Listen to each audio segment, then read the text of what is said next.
Nesta caminhada com Deus, nessa caminhada com Jesus Cristo, com o Espírito Santo, eu tenho entendido que nada é por acaso, que nenhuma das coisas que acontecem é por acaso. Eu tenho entendido, segundo o que diz a palavra de Deus, que nenhuma folha de uma árvore cai sem a permissão do Senhor. As coisas não acontecem sem o Senhor permitir. E eu escrevi no grupo, eu disse assim: hoje é dia de milagres. O Espírito Santo está me dizendo que hoje é dia de milagres. E eu postei, alguns devem ter visto, eu coloquei lá: tragam os enfermos e venham e intercedam por mim, porque hoje é dia de milagres.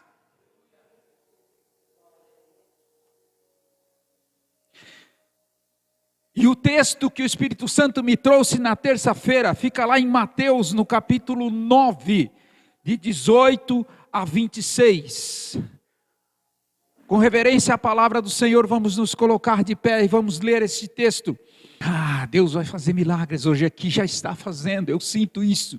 Eu sinto isso desde o momento em que eu cheguei aqui nessa igreja, nesse local hoje. Mateus, capítulo 9, versículo 18 em diante, diz assim: dizendo-lhe ele estas coisas, eis que chegou um chefe e o adorou, dizendo: minha filha faleceu agora mesmo, mas vem, impõe-lhe a tua mão e ela viverá. E Jesus, levantando-se, seguiu-o, e os seus discípulos também o seguiram. E eis que uma mulher que havia já 12 anos padecia de um fluxo de sangue, chegando por detrás dele, tocou a orla da sua veste, porque dizia consigo: se eu tão somente tocar a sua veste, ficarei sã. E Jesus, voltando-se e vendo-a, disse: tem ânimo, filha, a tua fé te salvou. E imediatamente a mulher ficou sã. Veja bem, imediatamente a mulher ficou sã. E Jesus, chegando à casa daquele chefe, e vendo os instrumentistas e o povo em alvoroço, disse-lhes: retirai-vos, que a menina não está morta, mas dorme. E riram-se dele. E logo que o povo foi posto fora, entrou Jesus e pegou-lhe na mão, e a menina levantou-se. E espalhou-se aquela notícia por todo aquele país. Sente-se dando glória a Deus.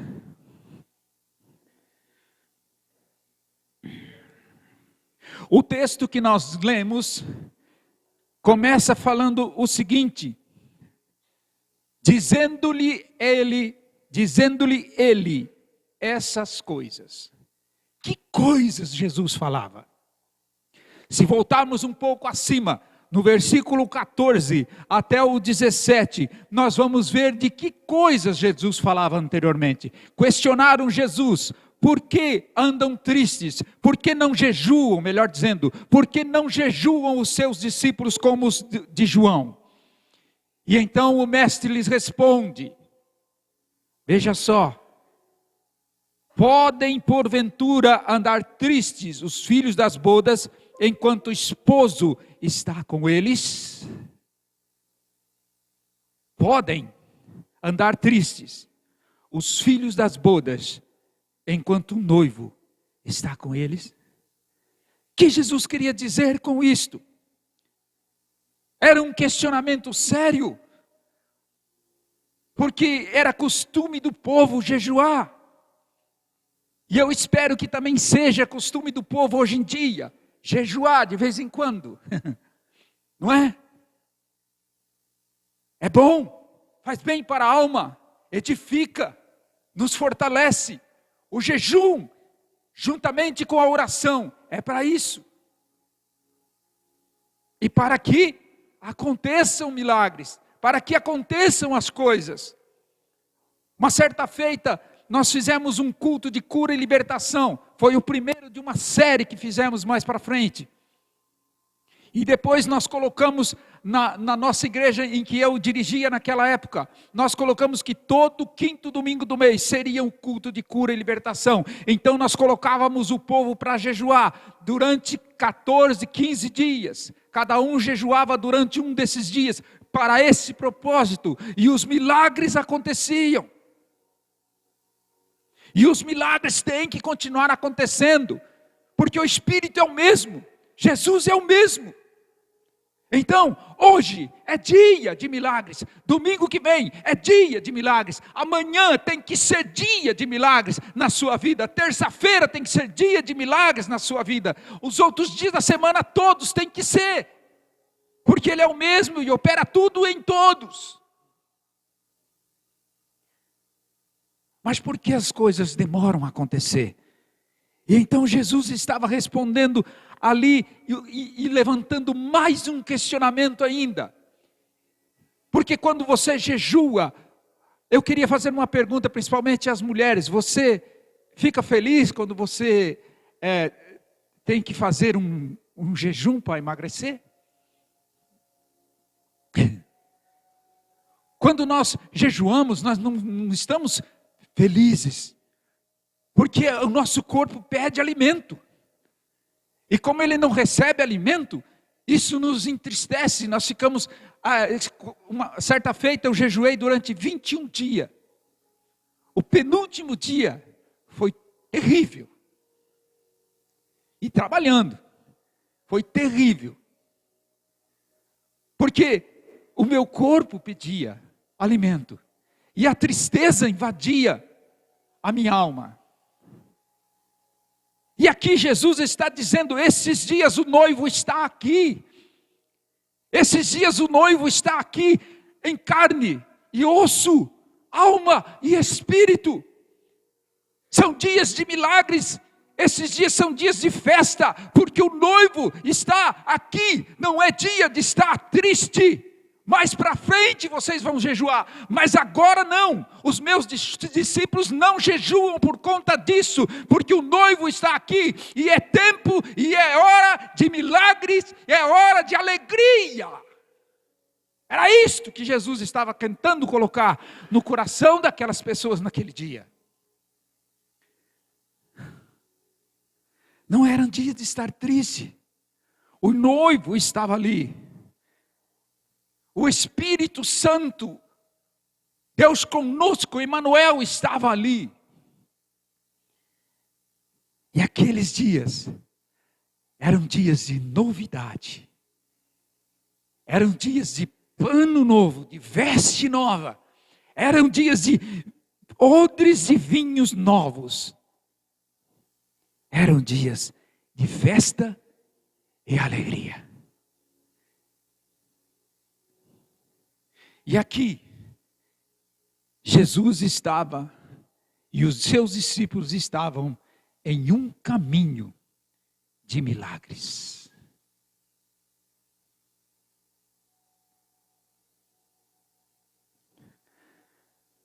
Olha só, o versículo de número 18. O que acontece nesse versículo? Um chefe de sinagoga. Lucas vem nos falar que esse homem se chamava Jairo. Ele chega para Jesus. E olha o que Mateus relata. Ele diz assim: minha filha faleceu agora.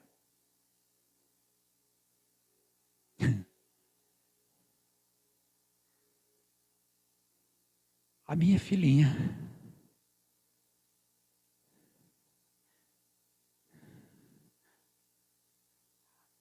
ela faleceu agora. Mas, ele diz, mas vem,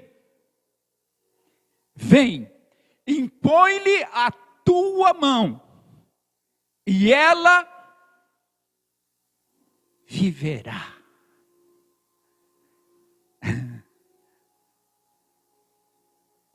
Vocês conseguem visualizar essa cena? Quem tem filhos aqui? Levanta a mão. Eu tenho uma filha. Alguns conhecem a minha filha. Tem uns que têm mais de 1, 3. Né? Tem uns que querem povoar a terra. Aleluia. né, diácono?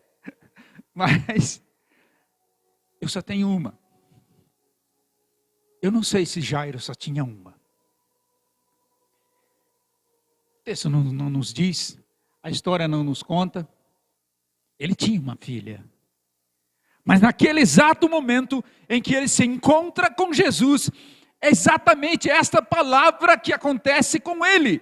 Esta frase é que está acontecendo com ele. Ele tinha uma filha. Ele não chega para Jesus e diz: a minha filha está quase morta. Ele diz claramente, ele diz: ela faleceu. As pessoas que escutaram ele dizer isso, e Lucas vem nos dizer que ele chega e diz: minha filha está moribunda.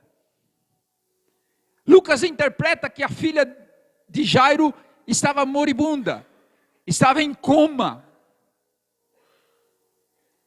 Mas aqui Mateus deixa dessa maneira, ele especifica que Jairo, que esse chefe, ele chega e diz: a minha filha faleceu. Que tragédia na vida desse homem. Mas ele não chega para Jesus e diz: a minha filha está com dor de cabeça, a minha filha está com a gripe, a minha filha está com pneumonia, a minha filha está isso, aquilo, ela caiu, quebrou o pé. Por favor, ore por ela. Não. Isso aqui chama-se fé ao extremo. Aqui eu chamo esse caminho onde Jesus estava, e o título dessa mensagem eu chamo de caminho de milagres. Por quê? Um pouco antes já havia acontecido a cura de um paralítico. Um pouco antes, Jesus já tinha feito alguns milagres. Jesus já tinha começado o seu ministério. E Jairo junta tudo aquilo na sua cabeça, no seu coração, e diz: ele é capaz de ressuscitar e trazer vida à minha filha. É com ele que eu tenho que falar. E chega para Jesus e diz: a minha filha faleceu agora. É agora, nesse exato momento. Mas vamos lá na minha casa. O Senhor vai dar um toque, o Senhor vai dar o seu toque, o Senhor vai tocar na menina, vai impor as mãos sobre ela, e ela vai ser sã. Ela vai reviver, ela vai ser curada. Isto é fé ao extremo. Conclusão: para que um milagre aconteça, tem que haver uma fé ao extremo.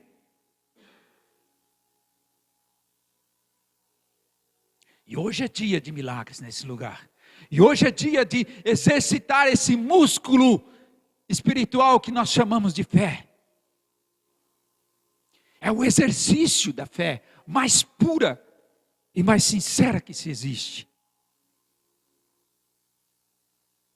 A frase desse homem parecia ser tão simples para ele.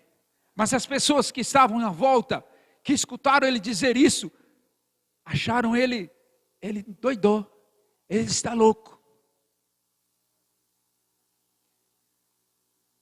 Mas essa coisa de ressuscitar já havia acontecido no reino de Deus lá atrás.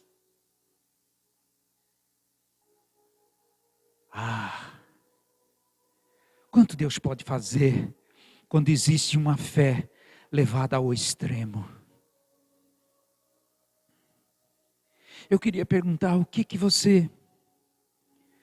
está morto para você hoje?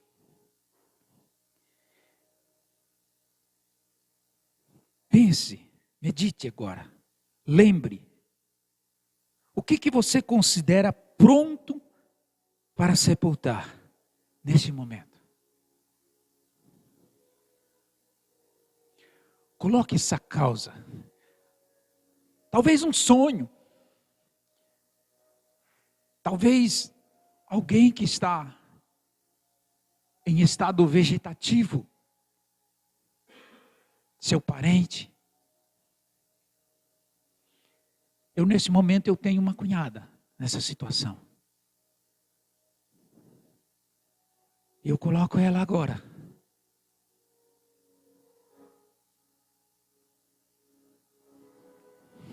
no altar do Senhor.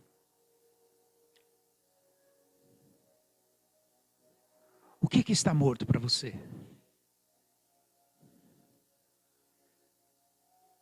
Para esse chefe de sinagoga, era a filha dele. Algo muito mais importante do que aquilo que você considera que está morto para você. Saiba que aquilo que está morto para você, aquilo que está pronto para o sepultamento, seja um sonho, seja um desejo, seja lá o que for, o Mestre está aqui, e hoje é dia de milagres, e Ele vai ressuscitar isto na sua vida.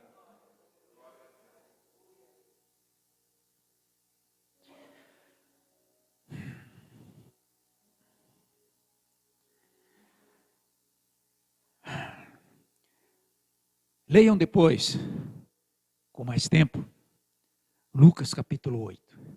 Ele traz maiores detalhes sobre esse caminho de milagres.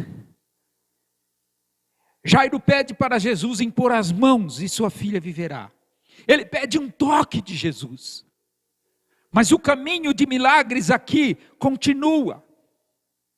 Esse é um texto em que acontece algumas coisas fantásticas, alguns milagres maravilhosos e fantásticos, e hoje é dia de acontecer aqui neste lugar, em nome do Senhor Jesus Cristo. Eu vejo vértebras de colunas sendo reconstruídas nesse momento. Eu vejo meniscos de joelho sendo restaurados. Eu vejo cartilagens novinhas entrando nos lugares onde precisa de uma cartilagem nova. Eu vejo ossos quebrados com problemas sendo restaurados neste momento. Eu vejo tão claro como clara essa luz aqui.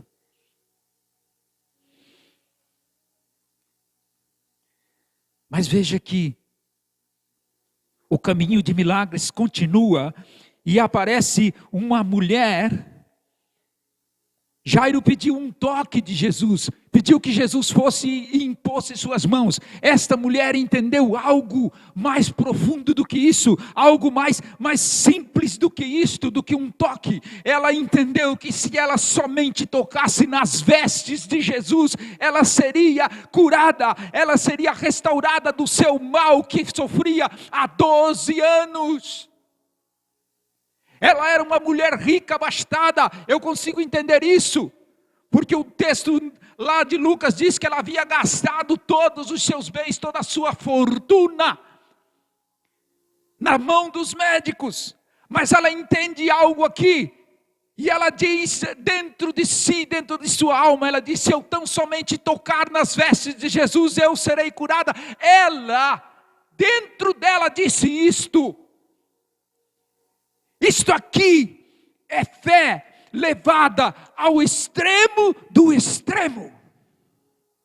Ela não pediu um toque de Jesus, ela não pediu a imposição de mãos de Jesus, ela simplesmente declarou, pela sua fé, que se ela tocasse nas vestes de Jesus, eu imagino esta mulher andando no meio daquela multidão com esse desejo: eu quero tocar nas vestes de Jesus, eu preciso chegar nele, me dá licença, deixa eu passar. Empurrava um e o outro empurrava ela para trás, e ela dava 2 passos para trás, 2 passos para frente, e ela ia seguindo e cortando no meio da multidão, porque uma multidão comprimia Jesus, e quando ela se estica, eu imagino ela até meio que deitada de joelhos, não sei que posição ela estava, para tocar nas vestes de Jesus, e ela com a ponta dos dedos, ela consegue tocar nas vestes de Jesus, e Jesus diz aos seus discípulos: alguém me tocou. Quem foi? Os discípulos: mestre, Estranho o Senhor falar isso. Nós estamos no meio de uma multidão, qualquer um aqui podia ter tocado no Senhor, esbarrado no Senhor. E Ele diz: não, este toque é especial, porque de mim saiu virtude.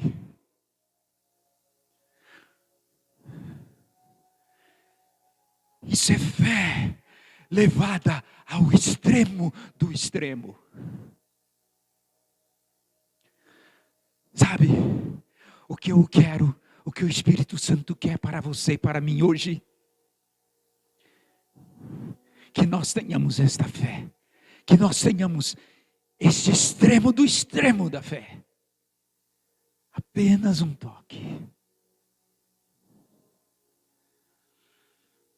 Apenas um toque, não em Jesus, mas nas suas vestes.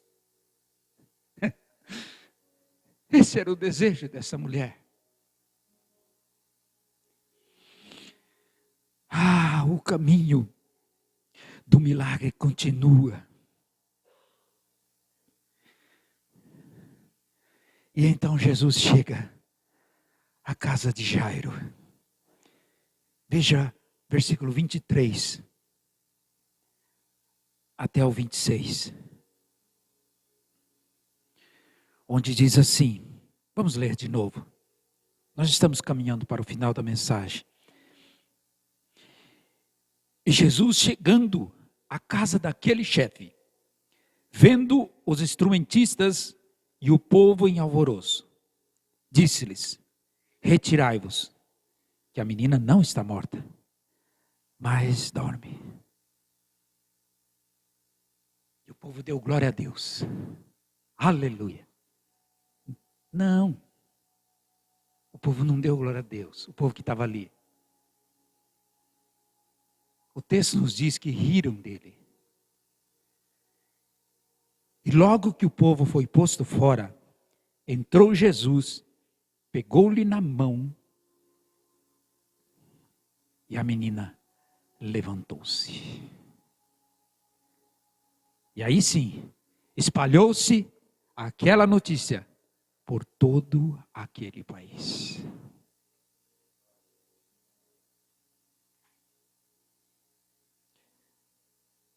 Veja bem, riram de Jesus. Assim como riram quando ele estava lá em cima na cruz.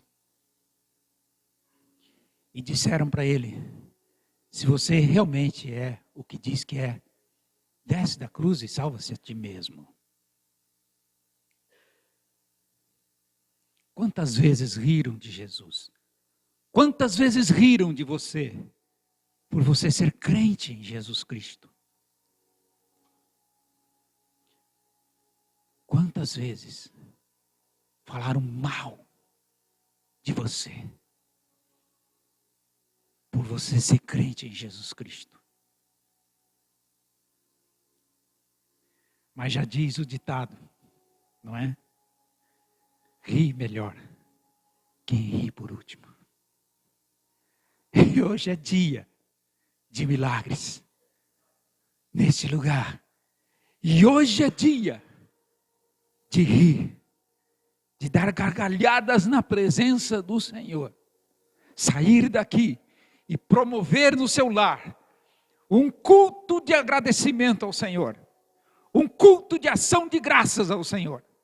Não apenas um churrasco convidando eu, mas um culto ao Senhor. Aliás, quantos cultos de ação de graça você fez na sua casa neste ano?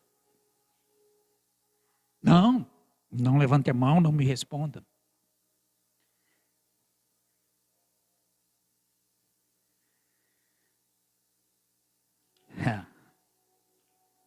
A menina levantou-se. Aquilo que Jairo tinha em seu coração, aquilo que ele tinha certeza que ia acontecer, aconteceu. E agora?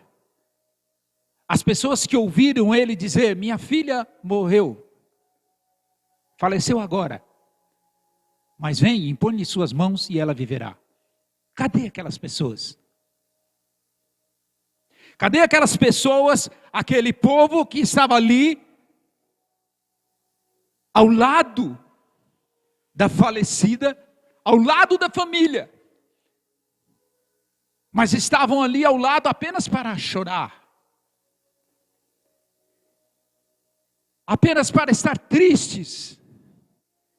E naquele dia Jesus tinha acabado de dizer: por que ficar triste quando o noivo está aqui?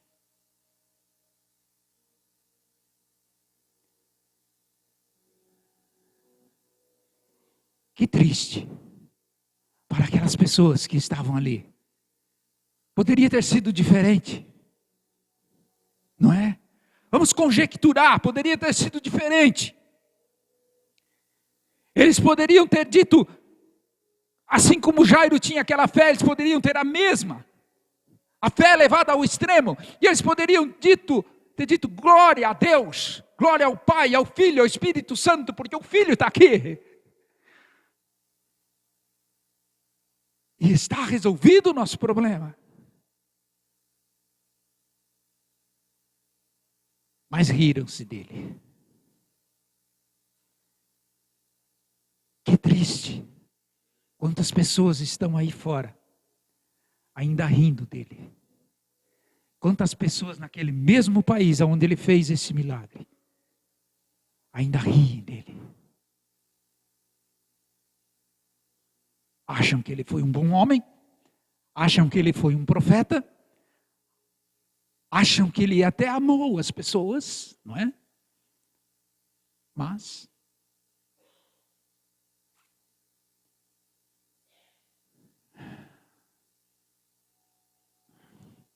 o caminho de milagres continua, e 2 cegos são curados, lá no versículo 27 a 34, um mudo é liberto e curado, e o caminho de milagres continua, e chegamos ao dia 14 de dezembro de 2025, o dia que se chama hoje, e hoje é dia de milagres neste lugar, porque o mesmo, o alfa e o ômega, o princípio e o fim, está aqui para realizar os milagres e o milagre que você precisa agora.